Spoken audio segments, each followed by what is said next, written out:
Doesn't need an introduction, but give it up for Geno Leach.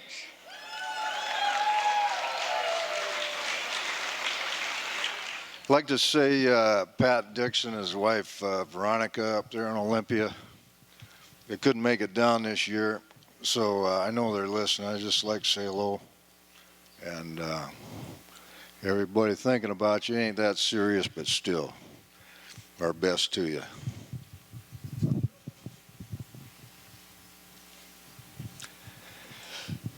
Well, I kind of switched her up here. My wife's going to freak out right about now, but it's called Uniontown Cannery Stiff. I used to buy him a bump at the Brass Rail Lounge. He was a busted up old guy from Uniontown. Had a blown hip socket, was hunched like a question mark. Spent his life in red ball rubber boots, overalls, an oilskin apron or a freezer suit. Life beyond those sliding cannery doors just wasn't in the cards. Well, he earned his jack on wet, hard, cold concrete, and the slime, the slush, and the stink. Heard the rattle and the babble, the hiss, the skid, and the roar. Handled everything that swam or crabbed or quivered, from Irish lords to soup fin livers, seen June hogs hip boot high on a fish house floor. Well, he bagged guts for mink, refilled boraxo in the men's room sink. He ran the hoist, forked lifts, monkey wagons, and a butcher knife. He de-iced shrimp, humped cake ice. He freezer crude and dumped load eyes. He'd been filleted by the cold east wind. Sweat like a sauna in the summertime. Well, he butchered salmon, he butchered crab, shoveled Dover wrecks, rockin' dabs. He moved mountains of shrimp, been snobbied by albacore. Yeah, he never pissed and moaned or whined. He thrived on that steady grind. He kept punching that cannery clock like some old gurried Father Time. Well, he worked from the stink plant in Warrenton to Union Fish, Sebastian Stewart, and Anderson's, till he died on his feet sharpening knives in a fillet room. And etched in stone out at Ocean View his name and a likeness of his red ball boots and 3 words gouged deeper than a ditch: Uniontown, Cannery Stiff. Thank you.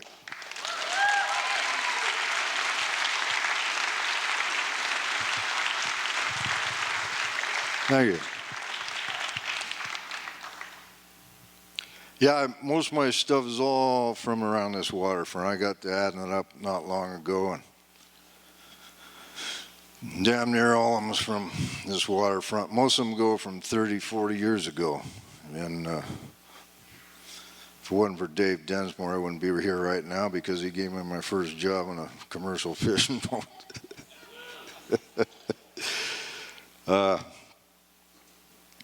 Yeah, so, pardon me? Hell, I ain't got the time. Here's a barroom ballad. It's called A Viking Funeral. I'm really going to get my wife going now. She's squirming because we went over this stuff. Well, this guy was all cargo, not flotsam or jetsam.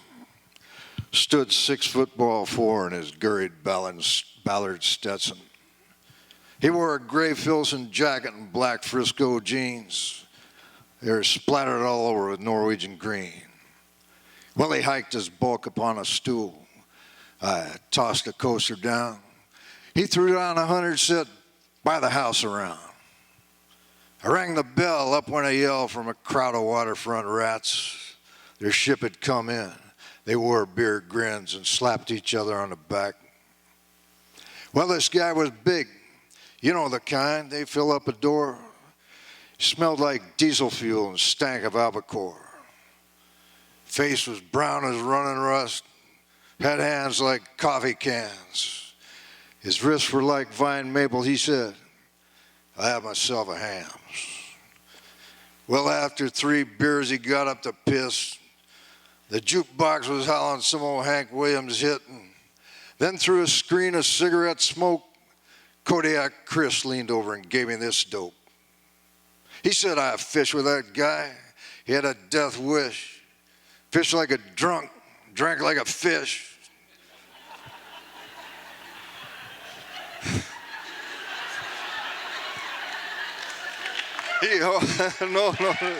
No, I ain't done yet. I ain't done. He's from Eureka, has a slab called Blue Star, and he blows every dime in the Vista Del Mar. Well, the big guy came back from pumping his bilge. He bought round after round with a fistful of bills. The stiffs were ecstatic, God, what a racket, when he fit them all out in green tavern jackets. Well, there's an hour to go before last call. He said, I'm going next door for some real alcohol. See, I drink beer for bulk and whiskey for blast. I'm going over to Red's and get drunk on my ass. He said, by the way, I got a plan. When I go out, I'm going out like a man. I ain't using no gun. I ain't using no rope. See, tuna's my game, and the bank wants my boat. Well, I just stood there. Hell, I didn't know what to think. He let it slide. He'd had too much to drink. Next night at the tavern, I talked to old Pops. He worked pumping diesel at the Union Fuel dock. He said, remember that big guy that bought us all jackets? That guy from Eureka that created a racket? He come in with Blue Star, drunk in his ass, and got underway with 2 drums of gas. Well, 1 week later, the story came out. I got it from Larry, who'd run up from down south. The ocean was flat. They were onto the fish. They're all close to having plugged tuna trips. Well, here come Blue Star with 1 busted pole. Figured the big guy had been on a roll. Ran past the Midnight, ran past the King. He ran past the Trojan and past the Doreen. He kept on running way out to the west. Blue Star disappeared to a red-orange sunset. Well, out on the horizon, they saw a bright light. It glowed for hours well into the night. At daybreak, they found her, but they weren't in time. Blue Star had burned her water line. Well, all they found was a note and a quart bottle of hams. And here's what was printed in a block-lettered hand. I'm gone to Valhalla. I went like a man. I done what I could, and I did all I can. Thank you.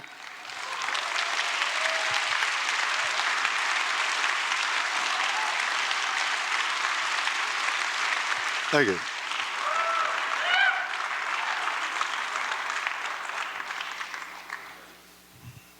Thank you very much. Yeah, I wrote that when I was drag fishing with Sieg Heil Lyle on the Pacific Loser.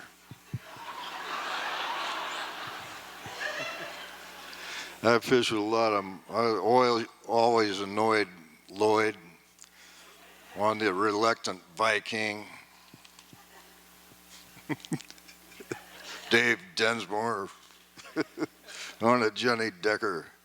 Well, here we go. This is kind of recent. I was going to bump it down a notch here, but flying ebb, when you see them buoys laying out there in the channel on their side, you know she's smoking, so it's called flying ebb. Green channel buoys knocked down by the current leave 6-knot wicked wakes. Bulkers in the anchorage stretch out stud link anchor chain. White horses on the spit, buffaloes on the bar. A fisherman in a cockeyed waterfront fuel dock cap is found slumped over in an idling car. Heart attack, a stroke, who knows? The old longliner's dead. But others beg to differ. They say he caught the flying ebb. A convalescent home on the hill overlooks the channel and the bridge. A bedridden merchant mariner, finished with engines, lies with a teddy bear on his chest. A deck-loaded victory ship slides below the picture window. The old bosun sees himself on deck, foot on a rail, wind in his hair, a dangling cigarette. Worries in his wake, troubles astern. This is good as it gets. Loaded down and outward bound on the flying ebb. Thank you.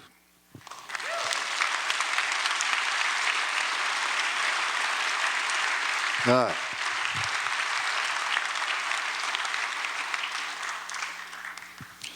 Thank you very much. Jesus. Well, I had printed up when it's new, but hell, I ain't got the time. Shit. Well.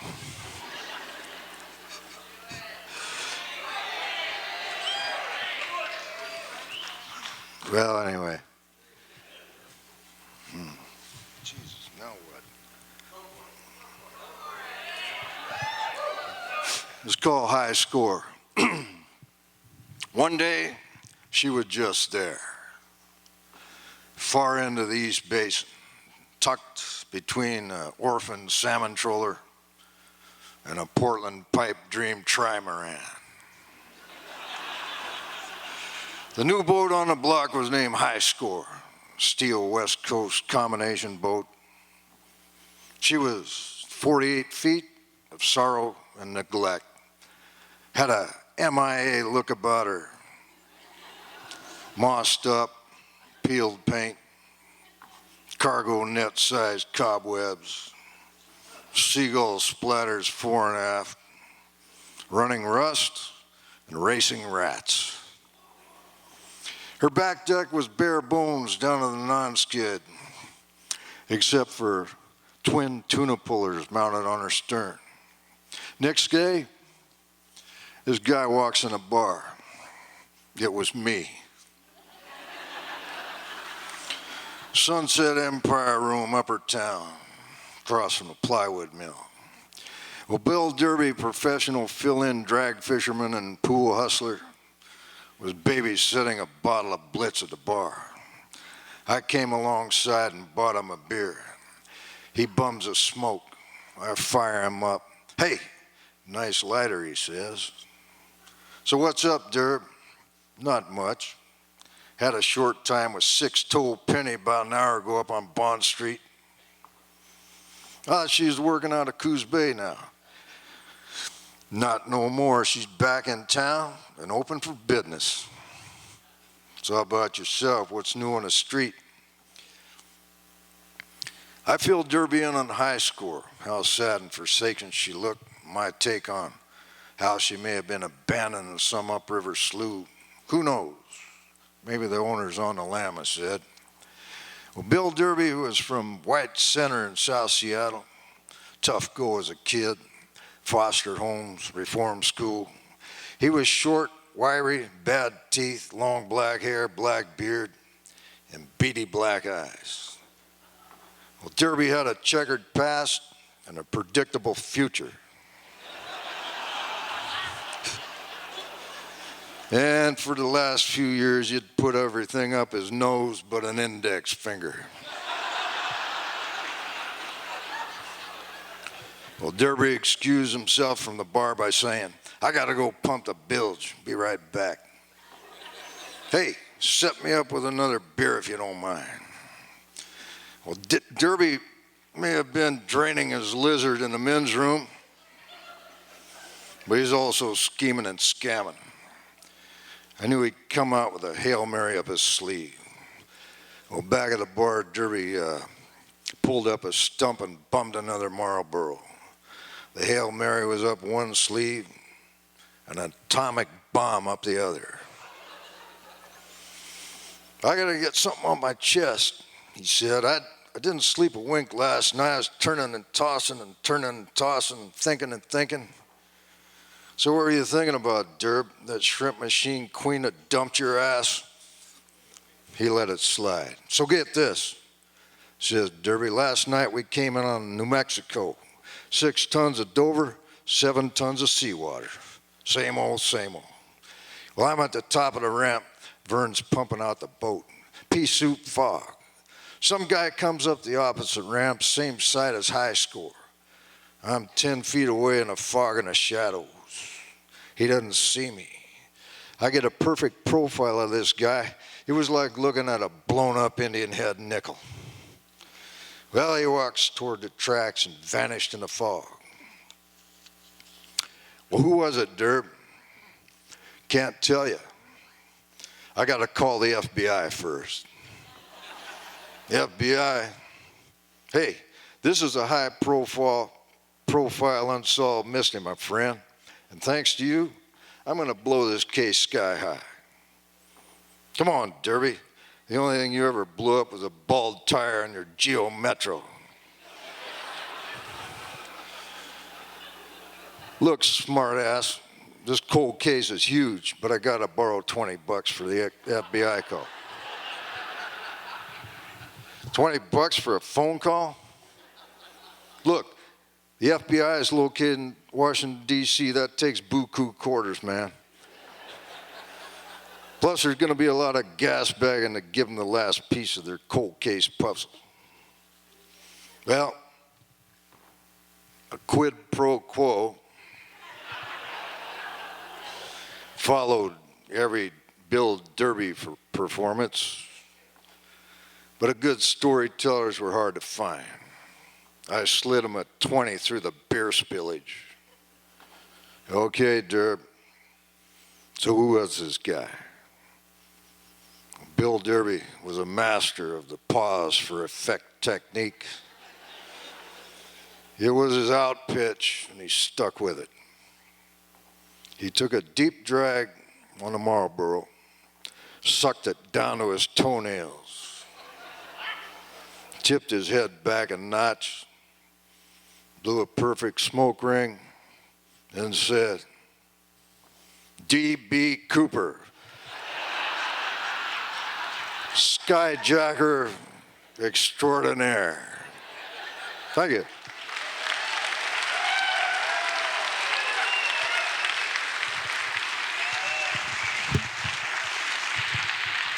Thank you very much. Thanks for coming.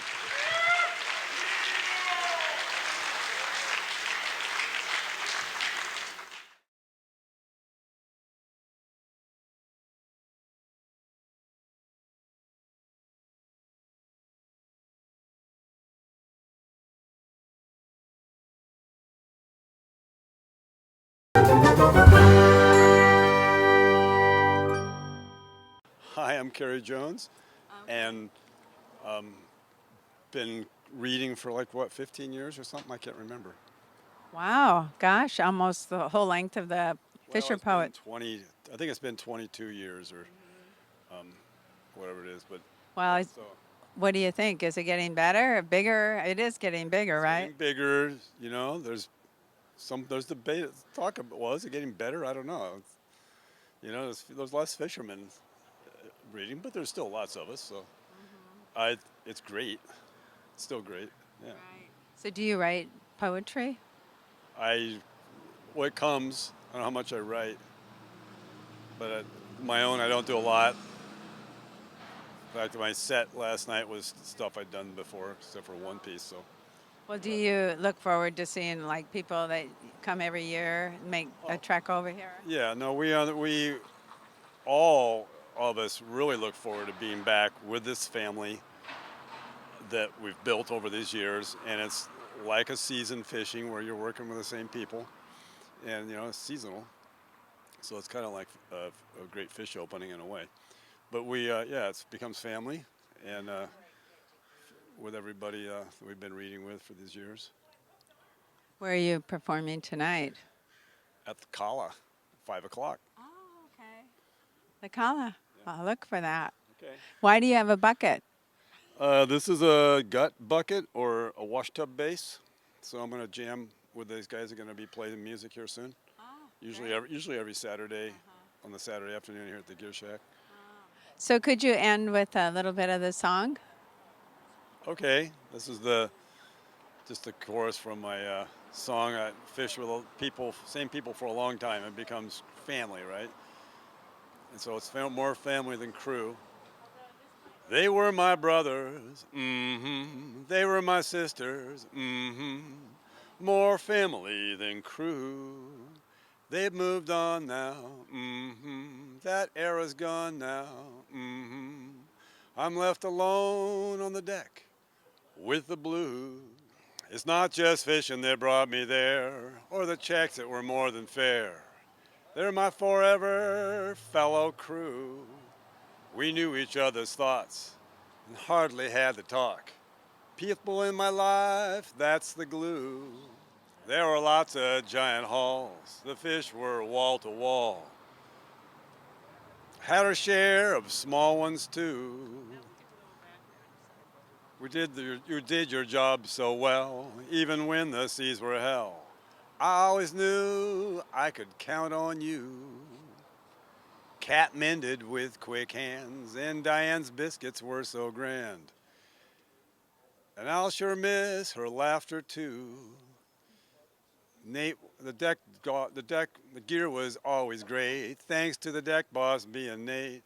And his singing really cleared out the blues.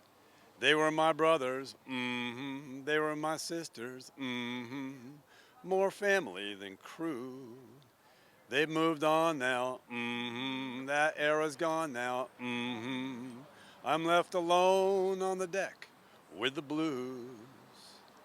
Antarctica calls Diane there, though we are still finding her hair. Cat's cooking on dry land for a different crew. Josh was a deck ninja with no fuss, but a move he had to bust. He's now a captain with his own crew.